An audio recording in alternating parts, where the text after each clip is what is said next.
Exceptionally well tonight, but to be 11-2 in the non-conference, it's a credit to our team. I thought an 11-2 record would be terrific if we could get there with the tough schedule we had, as well as 8 new players. So we're very proud of our young men. However, we know we have a tough league coming up, which starts later this week. This is a good game. Florida Gulf Coast played exceptionally hard. They made a lot of threes. I thought they hit some tough shots, and so give them credit. They came out and played very, very well and very hard, and kept it somewhat of a game for most of the game. So it was nice to see a young team like Florida Gulf Coast developing, and we're fortunate to put them away at the end. Andy, what is the chances of Big O playing on Thursday?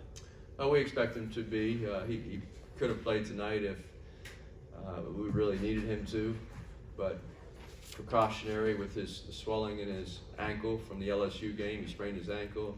He didn't practice this week, and we thought it would be a game time decision, which it was, and we just decided that with his soreness that he probably needed another day or two to be close to 100%. So we expect him to be ready for this road trip. How did you see the offense? It seemed like it started off a little bit slow, trying to adjust to playing without him. How did you see the offense? We played without him a lot. We didn't play well. Our starting 5 had 16 turnovers. So if you're going to turn the ball over and miss open shots and not finish around the rim and then miss free throws, that's what happened. And so usually I take the blame for some of our poor play, but tonight it was our upperclassmen and our starters just didn't get it done. They have to play better. Did you get a sense that maybe they were just going through the motions, knowing that they were overmatched? I don't know. You hope not. We tried to warn them about a game. There's been a lot of teams, some in our league, some around the country, that have lost games this week and they've been heavy favorites because of college basketball. Anything can happen. You have good teams. The three-point line is an equalizer, and you have to come in and play. You only have 31 regular season games. If you can't get up to play, that's on you. The coaching staff, we can do our part. We have to motivate, but how many motivational speeches can you really give? So I don't think we didn't take this team lightly, and certainly as in our preparation we didn't. I just think our players didn't play very well in the first half, and it kind of snowballed a little bit, and then they picked it up when they had to. Coach, how close are you to being where you want to be heading into the conference play? Well, the last 3 weeks we've played excellent basketball. We've had some big wins to win. First of all, to beat Harvard on a neutral court. They're a very good team. They're going to have a very good record at the end of the year. We played exceptionally well there, and then that came back, and we had to go on the road at TCU, and we led most of the game, played very well at TCU, got a big win on the road against a Big 12 opponent. Then we came back, beat Long Beach, and then beat LSU on a neutral court. And they're picked third in the SEC, and they're exceptionally talented and athletic. So we've been doing what we had to do defensively, offensively, been shooting the ball, sharing the ball, and defensively against LSU. I thought our defense was outstanding, held them to 68 points. They've been averaging 85, and they shot low percentages. Tonight, our defense was okay, with the exception of a few dunks and threes, especially in the second half. But so to be 11-2 and have that experience with our young players as well as our 7 new players total, we're excited to be where we are with some big wins under our belt, but we know that the conference is very deep this year, and anything can happen because especially when you go on the road and we have to prepare for this first road trip. Does the lower level of execution tonight concern you heading into the start of Pac-12 play? Well, our best players have to play well, bottom line, and so it doesn't concern me because they're good players. But in a 31-game schedule, you're going to have off nights, you're going to have great nights, but the in-between, the 20-some games in between are going to determine how you do in the league and how you do overall.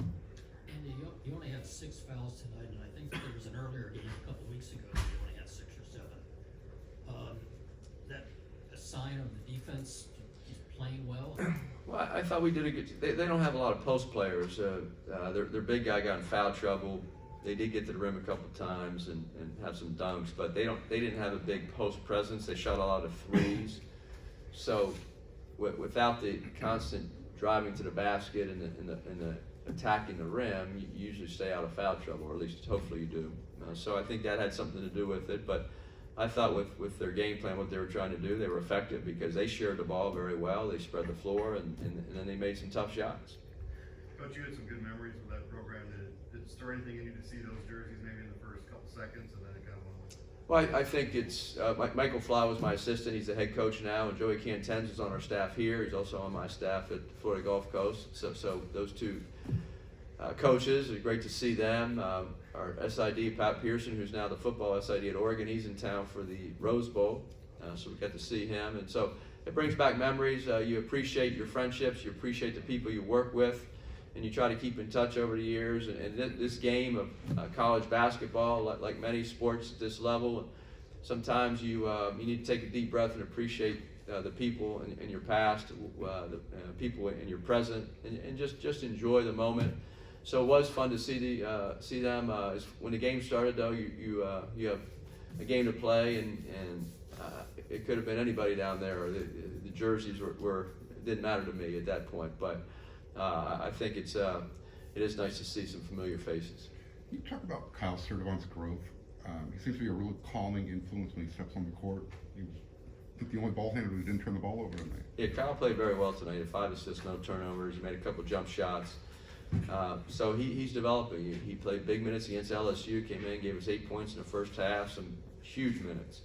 So as he's more comfortable, and he's going to be an exceptional player down the road. He's on his way there. So we're very proud of his development. He just has to keep grinding it out and getting better. With the football season, with the football season just ending 2 days ago, I guess now. Do you have a plan for Drake London at all?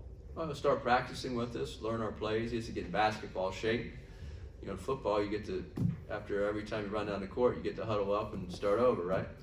Basketball, you got to figure it out on the fly. And so it's a different type of conditioning, but he's a world-class athlete, as you just watched for 13 football games. But he is a very good basketball player, and we're excited to have him on a team, and we'll try to get him into shape as quickly as possible and learn our offense and defense, and so you can figure out what's going on. Thank you. Thank you.